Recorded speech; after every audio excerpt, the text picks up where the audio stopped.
मुंबईमधील साखळी बॉम्बस्फोटमधील प्रमुख आरोपी अबू सालेमला आज पहाटे नाशिक रोड कारागृहातून रेल्वेने दिल्ली येथे नेण्यात आलं।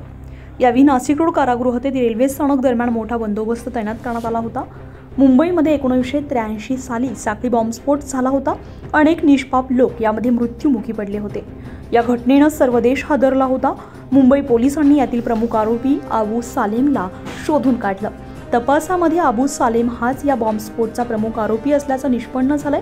त्याचबरोबर मुंबईमधील सिनेसृष्टीतील मोठमोठ्या कलाकारांना, दिग्दर्शकांना धमक्या देऊन खंडणी उकळत असे।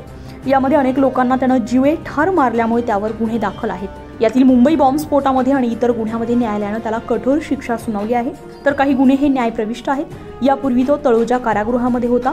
त्याला काही दिवसांपूर्वी नाशिक रोड मध्यवर्ती कारागृहात हलवण्यात आलं होतं। मुंबई येथील विशेष पोलीस पथकाने आज पहाटे 3 वाजेला गाडी क्रमांक 1057 CST ते अमृतसर या गाडीनं नाशिक रोड रेल्वे स्टेशनवरून अबू सालेमला मोठ्या बंदोबस्तामध्ये दिल्ली येथे न्यायालय कामासाठी नेण्यात आलं। यावेळी कारागृह ते रेल्वे स्थानक दरम्यान मोठा बंदोबस्त तैनात करण्यात आला होता। उत्तर महाराष्ट्र लाईव्हसाठी प्रवीण कुलथे, नाशिक रोड।